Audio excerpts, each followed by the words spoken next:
আমার ঠিক হয়ে থাকা বিয়েটা ভেঙে দিলেন আমার নিজের ছোট চাচী। পাত্রপক্ষকে তিনি ফোন করে বললেন, আমার একটা গোপন রোগ ছিল। তো এই জন্য নাকি সার্জারি করা হয়েছিল। এখন আর আমি কোনোদিন সন্তানের মা হতে পারবো না। এরপরে পাত্রের মা আমার মাকে ফোন করে যা ইচ্ছে যেভাবে ইচ্ছে সেভাবেই কিন্তু অনেক কথা শোনালো।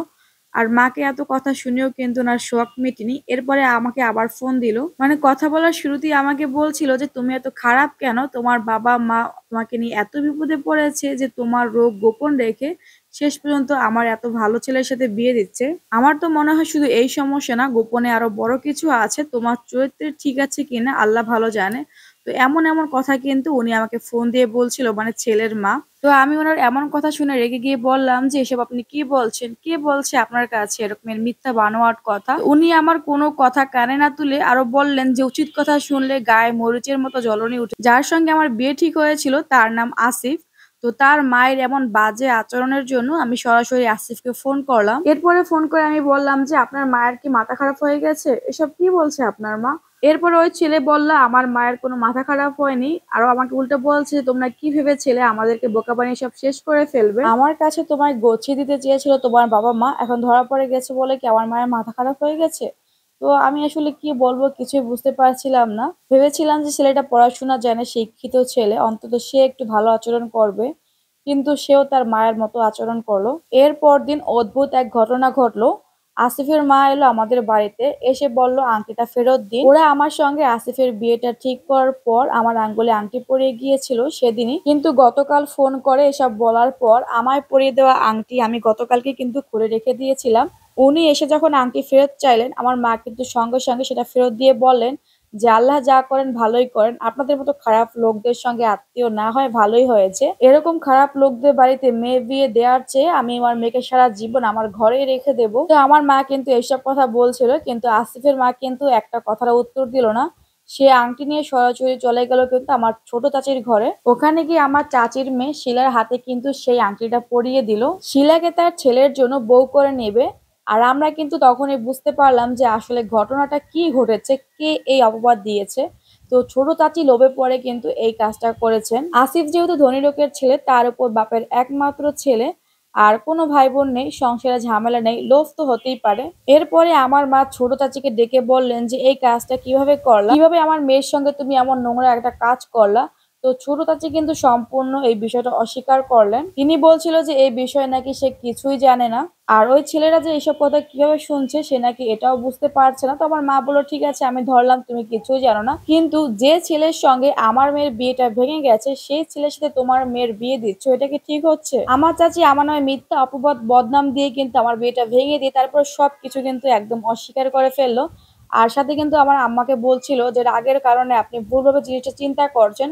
এখানে কিন্তু আমি কোনো ভুল করিনি বা আমার কোনো দোষ নেই। তাকদির হলো আসল বিষয়।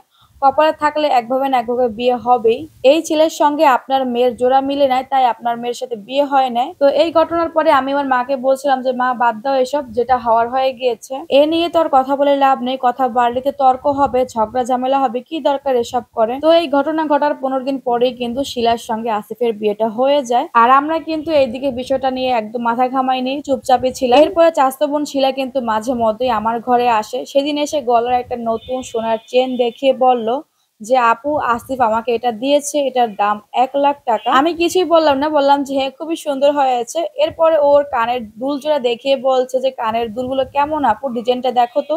তো আমি কিন্তু অনিচ্ছা সত্ত্বেও দেখলাম, তাকেই বললাম সুন্দর। আমার কথা শুনে শিলা একটু মুচকি হাসলো, হেসে দিয়ে তারপর আমাকে জিজ্ঞেস করছে যে, "কে দিয়েছে তুমি কি জানো?" আমি বললাম যে আমার জানার কোনো আগ্রহই নেই, তাই আর কথাই বললাম না। কিন্তু আমি কথা না বললেও বা জানার কোনো আগ্রহ না দেখালেও সে ঠিকই বলল যে এটা আমার জন্য আসিফ পাঠিয়েছে, যাতে আমি জেলাস ফিল করি বা আমার যাতে খারাপ লাগে। এই কারণে কিন্তু ও দেখে অনেক কথাই বলতো।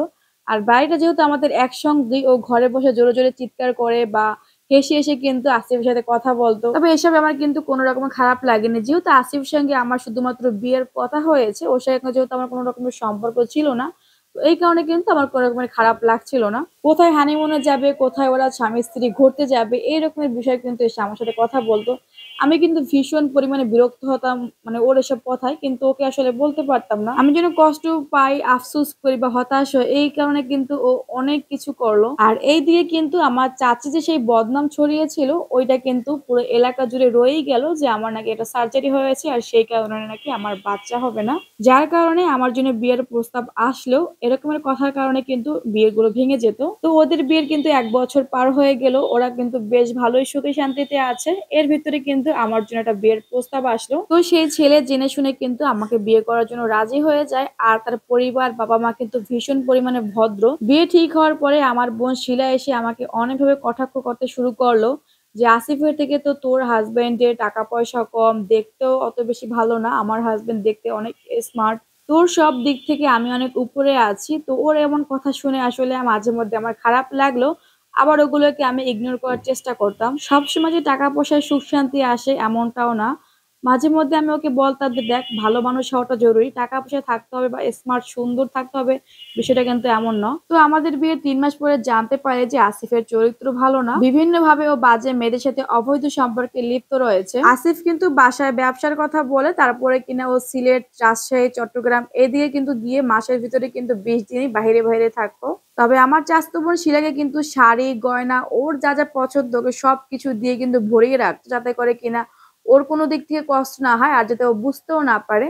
তবে কথায় আছে না যে চুরের ১০ দিন গৃহস্থের ১ দিন। তো একদিন তো ওই ছেলে ধরা পড়েই যায়। এরপরে রাগ করে কিন্তু আমার বোন শিলা বাপের বাড়ি চলে আসে। তখন আমিও কিন্তু আমার বাবার বাসায় ছিলাম। তো ওর সাথে আমার দেখা হয়, কথাবার্তা হয়। কিন্তু সেই আগের মতো কিন্তু ওকে আর হাসিখুশি বা কটাক্ষ করে কিন্তু আমাকে আর কথা বলতে আসলো না। অনেক চুপচাপ আর ঘরের মধ্যেই থাকতো। বেশিরভাগ সময় ফোনে কিন্তু আসিফের সঙ্গে ঝগড়া করতে শুনতাম। এরপরে মাঝে একদিন আসিফ বাড়িতে আসলে আসিফের সঙ্গে অনেক বাজে ব্যবহার করে আর অনেক কথাবার্তা বলে ওকে অনেক অপমান করে কিন্তু ওখান থেকে তাড়িয়ে দেয়। তো চোখের সামনে এমনটা দেখে আমার একটু খারাপ লাগলো। তো কি আর করা? এরপরে কিনা আমি আমার শ্বশুর বাড়িতে চলে আসি। ও কিন্তু বাপের বাড়ি থেকে যায়। মাসখানেক পরে জানতে পারি সবাই যে ও নাকি প্রেগনেন্ট।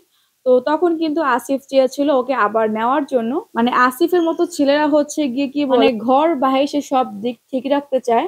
আসিফের একটাই কথা, "আমার বাপের প্রচুর টাকা। আমি যেখানে খুশি সেখানে খরচ করব, যেখানে খুশি সেখানে যাব।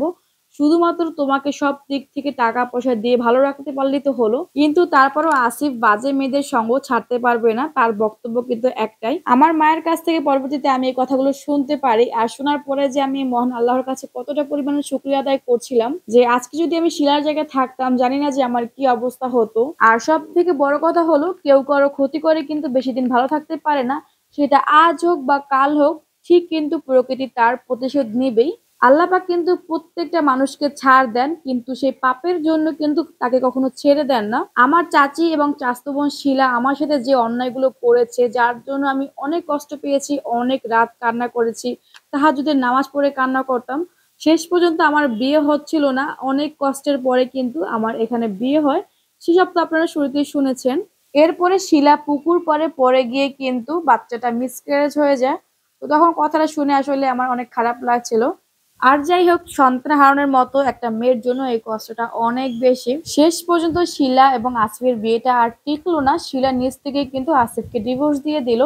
আর যাই হোক কোনো মেয়েকে কিন্তু টাকা পয়সার সুখের থেকে কিন্তু সংসারের সুখ শান্তিটা অনেক বেশি প্রয়োজন। এমনকি মানসিক শান্তিটা হচ্ছে সবথেকে বেশি ইম্পোর্টেন্ট। স্বামীর টাকা পয়সা কম হলেও কিন্তু মানিয়ে গুছিয়ে একটু কষ্ট করে চলা যায়। কিন্তু স্বামী যদি চরিত্রহীন হয় তাহলে সেই মেয়ের কিন্তু কষ্টের আর শেষ থাকে না। এমন ঘটনা ঘটে যাওয়ার পরে সমস্ত সম্পর্ক শেষ করে আসার পরে শিলা এসে আমার পায়ের ধরে ক্ষমা চায়। ও নিজের ভুল বুঝতে পারে যে কত বড় অন্যায় ও এবং আমার চাচী মিলে করেছে। তো যাই হোক আমি ওগুলো মনে রাখিনি, ক্ষমা করে দিলাম সব্বাইকে। শিলার মুখের দিকে তাকাতে পারছি আপনার ভীষণ কষ্ট হচ্ছিল ওর মুখটা দেখে। জীবনে চলার পথে জেনে বুঝে এমন কোনো ভুল করা উচিত না যেটার শাস্তি কিনা আল্লাহ এমন ভয়ঙ্কর ভাবে আপনাকে দেয়।